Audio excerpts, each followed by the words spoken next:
And right now we are honored to have back with us, and I'm so glad he's able to join us. He's joining us now every other week, and that is former Congressman from New York, Joe DioGuardi. Good morning, Joe. Good morning, Curtis.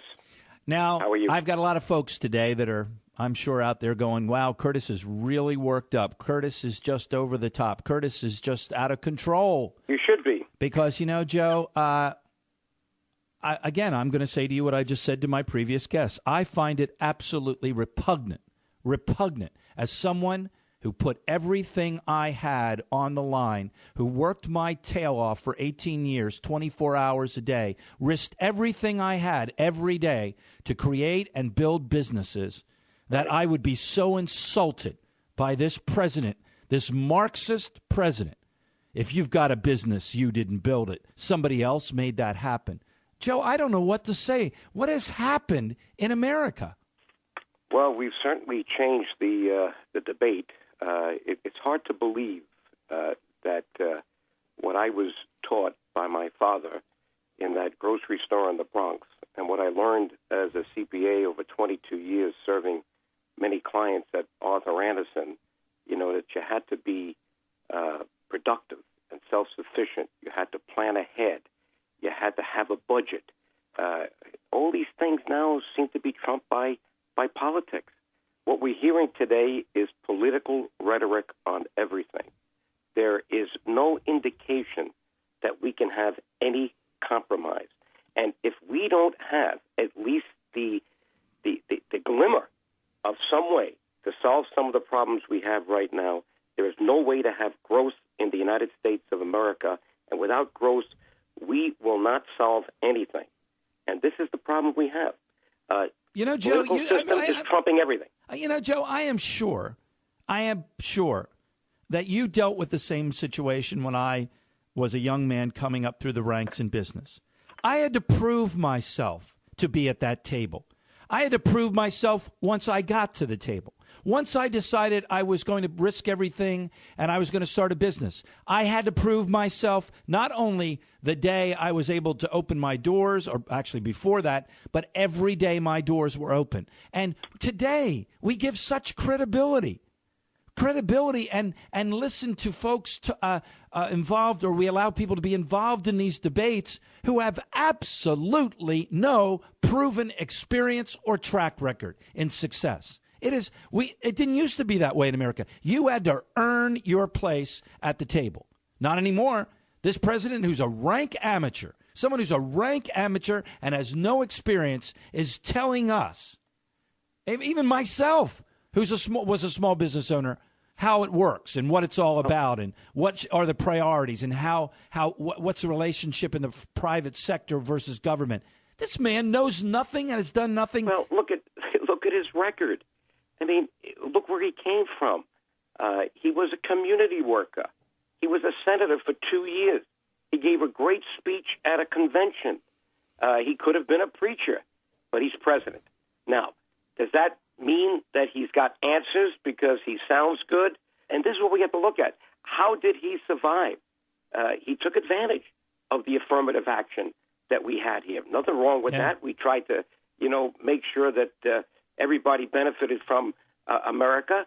But when you look at what he is going for right now, the second term for the president of the most powerful place in the world, and we can't see a compass that works to give anybody certainty as to what could happen in the next 4 years, let alone the next generation, we got problems.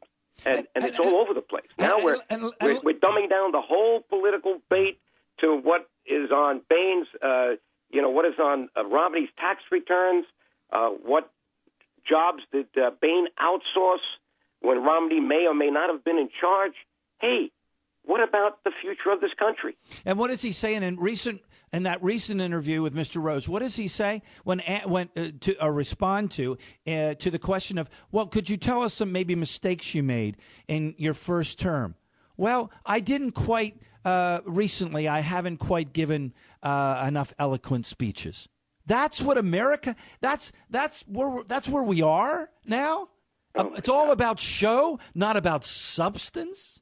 Well, this is where the political consultants have brought America in the last 20, 30 years. It's incredible that the stage now is political campaigning.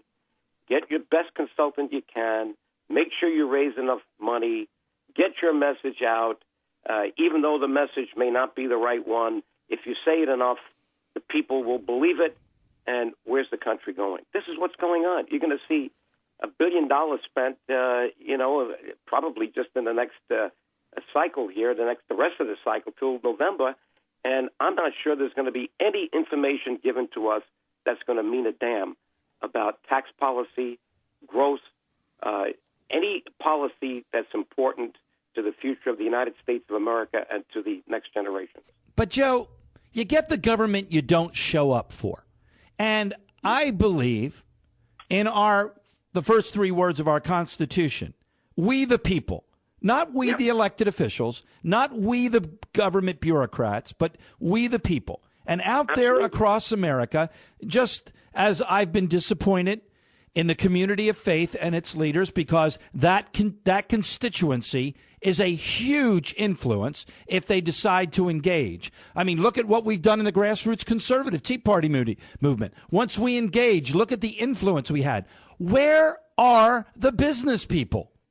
And the checks and balances are the professionals who know what the score is, know what all these numbers mean, know what's the right thing to do and the wrong thing. And when you take that check and balance out of the system, look, you and I started out by talking about a rank amateur. In my mind, a rank amateur who doesn't know what he's talking about. How did someone like this get himself to the Oval Office? Well, I can tell you how he got to the Oval Office. Those who know business, those who understand numbers, those who are professionals, whether they be businessmen or accountants or otherwise, have allowed this rank amateur to get to the Oval Office.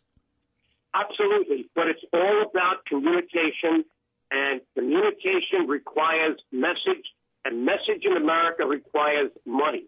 I hope that Romney is smart enough to see that the Obama administration, or campaign, has really stepped up its pace early. What you're seeing now in July, I would not have expected to see until September or October.